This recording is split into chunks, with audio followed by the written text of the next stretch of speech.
Ja som zástupca všetkých daňových poplatníkov, ktorí platia túto vašu luxusnú pracovnú cestu. Len sa chcem opýtať, že...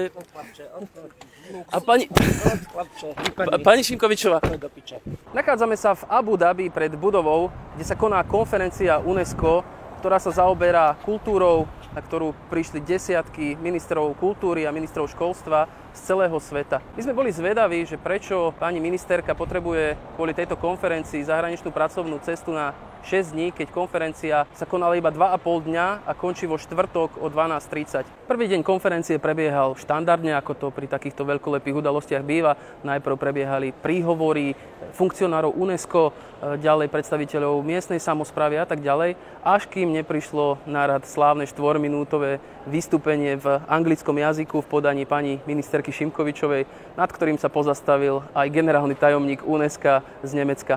Will be added to the UNESCO Register of Good Safeguarding Practices.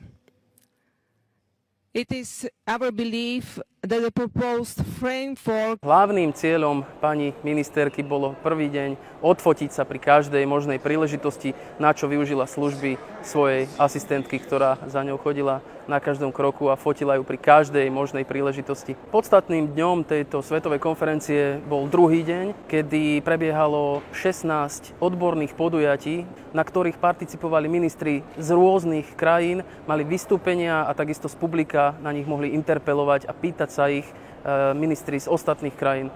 Bohužiaľ, nenašli sme ju ani na jednom z týchto 16 zasadnutí. Pani ministerka zjavne tieto témy nepovažuje za dôležité. Potom, ako pani ministerka Šimkovičová totálne odignorovala celý druhý deň tejto konferencie, sme sa chceli presvedčiť, či príde aspoň na úplný záver oficiálnej časti konferencie. Pani Šimkovičová síce o 11:00 prišla na záverečný bod programu, avšak už o 12:00 sa postavila ešte predtým, ako sa hlasovalo o dôležitom dokumente a odkračala smerom k východu. My sme utekali za ňou, chceli sme sa jej opýtať, aký prínos mala jej zahraničná pracovná cesta pre Slovenskú republiku a takisto prečo odchádza ešte predtým, ako prebehlo hlasovanie o tak dôležitom dokumente, ako je rámec UNESCO pre vzdelávanie a kultúru.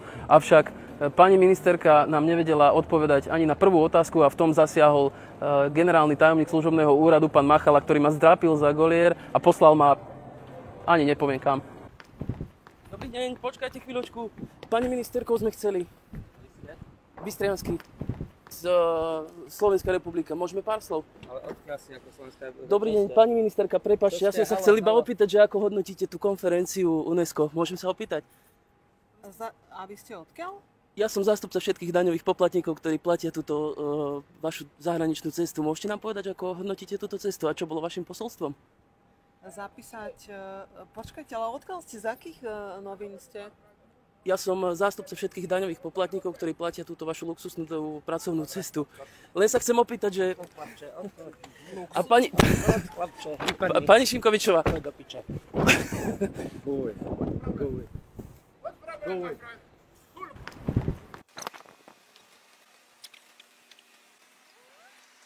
Takže si zhrňme, aký bol prínos zahraničnej pracovnej cesty pani Šimkovičovej tu v Abu Dhabi. Prvý deň sa odfotila všade, kde mohla. Následne nám vyrobila medzinárodnú hanbu svojim vystúpením v angličtine. Druhý deň sa pre istotu neukázala na žiadnom zo 16 odborných zasadnutí. No a tretí deň, keď sa mal príjmať rámec UNESCO, medzinárodne dôležitý dokument, prišla na hodinku a odišla ešte predtým, ako sa o tomto dokumente stihlo hlasovať. Teraz sa už môžeme iba domnievať, aký bude ďalší pracovný program pani ministerky kultúry, keďže do odletu jej ostáva ešte 40 hodín.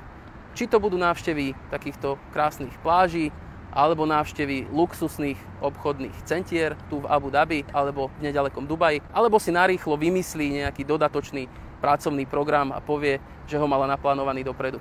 Pani ministerka, keby ste odpovedali na otázky Hnutia Slovensko o vašej zahraničnej pracovnej ceste, nemuseli by sme suplovať prácu novinárov a nemuseli by sme kontrolovať, akým spôsobom narábate s finančnými prostriedkami daňových poplatníkov Slovenskej republiky.